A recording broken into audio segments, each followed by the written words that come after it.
उत्तर दिशा की ओर बसे एक छोटे से पहाड़ी गांव में एक वृद्ध विधवा महिला रहती थी। उसका जीवन संघर्षों से भरा था। वर्षों पहले उसके पति की एक लाइलाज बीमारी से मृत्यु हो गई थी। तब से वह अकेली रह रही थी। कोई संतान नहीं थी और न कोई सहारा। झोपड़ी की जगह भी कोई सामान्य नहीं थी। वह श्मशान घाट के पास बनी थी, जहां दिन ढलते ही सन्नाटा पसर जाता और रात के अंधकार में रहस्यमय आवाजें गूंजती थीं। कोई वहां रहना नहीं चाहता था, लेकिन उस विधवा के पास कोई विकल्प नहीं था। गांव वाले उसे श्मशानी औरत कहकर चिढ़ाते, पर वह कभी क्रोधित नहीं हुई। वह दिन भर गांव में भीख मांगती, जो कुछ मिल जाता वही खाती। श्मशान की राख, चीखें और सन्नाटा उसके जीवन का हिस्सा बन चुके थे। लेकिन हैरानी की बात यह थी कि वह कभी डरी नहीं। लोग सोचते थे कि वह साहसी है, पर सच्चाई यह थी कि उसे मृत्यु से डर नहीं लगता था, क्योंकि उसका जीवन ही मृत्यु से ज्यादा पीड़ादायक बन चुका था। गांव के पश्चिमी छोर पर एक पुराना कुआं था, जिसके पास दो भाई कालू और भोलू एक मांस की दुकान चलाते थे। दोनों जन्मजात कसाई थे, जिनके लिए जानवरों का दर्द महज एक व्यापार का हिस्सा था। सूरज निकलते ही वे बकरियों, मुर्गों और गायों को एक एक कर काटते और शाम तक मांस का ढेर सज जाता। दिन भर ग्राहकों की भीड़ लगी रहती, लेकिन रात को कुछ अजीब होता। वे दोनों चीखते, चिल्लाते, बड़बड़ाते। कहते थे, कोई गला घोंट रहा है, कोई आंखें फाड़ रहा है। पर सुबह होते ही वे फिर से वही क्रूर काम शुरू कर देते। गांव में चर्चा थी कि कालू और भोलू को रात में कुछ दिखता है। अधजले चेहरे, टूटी पसलियां और खून से सने हाथ। पर कोई उनकी बातों पर विश्वास नहीं करता। लेकिन धीरे धीरे दोनों की आंखों के नीचे काले घेरे बढ़ते गए। चेहरा उतर गया और उनकी हंसी डरावनी लगने लगी। गांव के कुछ बूढ़े कहते थे, जो खून बहाता है उसकी आत्मा कभी शांति नहीं पाती। पर भाइयों को फर्क नहीं पड़ा, जब तक पाप का भार खुद उनके सीने पर न बैठा। एक दिन जब विधवा रोज की तरह श्मशान से लकड़ियां बीन रही थीं, उसकी निगाह एक चमत्कारी वस्तु पर पड़ी। राख के ढेर के नीचे एक चमकता हुआ पत्थर पड़ा था, जो सूरज की किरणों में हल्की नीली रोशनी छोड़ रहा था। उसने उत्सुकता से उसे उठाया, पर हाथ में लेते ही एक विचित्र गर्माहट उसके शरीर में फैल गई। ऐसा लगा जैसे कोई अदृश्य शक्ति उसकी रगों में प्रवेश कर रही हो। वह पत्थर न कोई आम चीज थी, न कोई साधारण रत्न। उस रात उसे एक असामान्य स्वप्न आया। एक दिव्य पुरुष, जो स्वर्णिम तेज से जगमगा रहा था, उसके सम्मुख प्रकट हुआ। उनकी आंखों में करुणा थी और स्वर गंभीर, तेरे तप का समय निकट है। तू जन्मों से जो बो रही थी, अब फलने का समय आ गया है। एक आशी तेरे पास आएंगे, उन्हें पहचानना और सेवा करना। विधवा की नींद खुल गई, पर शरीर अभी भी गर्म था। उसे समझ नहीं आया कि यह सपना था या सच्चाई, पर अंदर एक नई ऊर्जा जाग गई थी, जैसे वर्षों की थकी आत्मा में फिर से कोई आशा जगी हो। अगले दिन गांव के मुख्य द्वार पर एक वृद्ध आर्षि प्रकट हुए। उनके वस्त्र फटे हुए थे, पर चेहरा चमक रहा था। आंखों में ऐसा तेज था कि देखने वाला झुक जाए। वे द्वार द्वार जाकर भिक्षा मांगते रहे, पर किसी ने उन्हें नहीं पहचाना। कसाई भाइयों ने हंसते हुए उनका मजाक उड़ाया और कुछ युवकों ने तो पत्थर भी फेंके। आखिरकार थके हारे आर्षि श्मशान घाट की ओर बढ़े, वहीं जहां विधवा की झोपड़ी थी। उसने दूर से उन्हें देखा और जैसे कुछ भीतर जागा। तुरंत बाहर आई, उनके चरणों में झुकी और बोली, स्वामी, मेरे पास कुछ नहीं है, पर जो है वह प्रेम से दूंगी। उसने उन्हें अपने बर्तन में बची रोटी और जल दिया, फिर झोपड़ी के एक कोने में आसन बिछा दिया। अर्शी मुस्कुराए, पर कुछ बोले नहीं। उन्होंने सिर्फ उसका चेहरा देखा, मानो कोई पुरानी पहचान याद कर रहे हों। विधवा का दिल धड़क रहा था। क्या ये वही हैं जिनका स्वप्न में संदेश मिला था? रात का अंधकार फैल चुका था। श्मशान में धीमी हवा चल रही थी और विधवा की झोपड़ी में आर्षि ध्यान में लीन थे। दूसरी ओर कसाई भाई शराब पीकर हंसते हुए लौट रहे थे, जब उन्होंने श्मशान की झोपड़ी में रोशनी देखी। उत्सुकतावश दोनों झांकने लगे। उन्होंने आर्षि को देखा और हंस पड़े। अरे, ये बाबा यहां क्या कर रहे हैं? श्मशान में तप डराने आए हैं क्या? वे ठहाके मारकर हंसने लगे। तभी अर्शी ने आंखें खोलीं। उनका चेहरा शांत था, पर स्वर गंभीर। जिसने खून बहाया है वो कभी चैन नहीं पाएगा। उनकी आंखें जैसे दो ज्वाला कुंड बन गईं।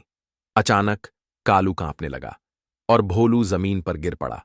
उसकी आंखों से खून की बूंदें बहने लगीं। हवा सर्द हो गई और कसाईयों की हंसी चीखों में बदल गई। आर्शी चुप थे, पर उनकी मौन दृष्टि ने जैसे उनके भीतर के पापों को उधेड़ कर रख दिया हो। पर यह तो अभी शुरुआत थी। अगली सुबह गांव में अफरा तफरी मच गई। कालू और भोलू दोनों की हालत बिगड़ती जा रही थी।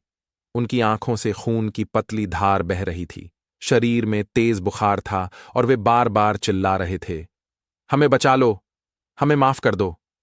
गांव के लोग भयभीत हो गए और सीधे अर्शी के पास दौड़े। उन्होंने हाथ जोड़कर उनसे विनती की कि वे किसी तरह इन भाइयों को ठीक कर दें। अर्शी ने धीरे से उत्तर दिया, यह रोग किसी औषधि से नहीं जाएगा। इनकी मुक्ति उसी आत्मा के हाथों होगी जिसने तप और त्याग का जीवन जिया हो। सबकी नजर एक साथ विधवा पर टिक गई। वह स्तब्ध रह गई। क्या वह सच में यह भार उठा सकेगी? एक ओर उसका दुर्बल शरीर, दूसरी ओर दो पापियों की मुक्ति की उम्मीद। वर्षों तक जिसने केवल अपमान और अकेलापन झेला, आज वही आशा की एकमात्र किरण बन गई थी। आंसू उसके गालों पर बहने लगे। यह उसके लिए अग्निपरीक्षा से कम नहीं था। रोशी ने विधवा को पास बुलाया और उसे एक ताम्रपत्र पर हाथ रखने को कहा। जैसे ही उसने हाथ रखा, उसकी आंखें बंद हो गईं और वह एक दिव्य दृष्टि में प्रवेश कर गई। उसे अपना पूर्व जन्म दिखा। वह एक समृद्ध राज्य की राजकुमारी थी, जिसने दरबार छोड़कर निर्धनों की सेवा का व्रत लिया था।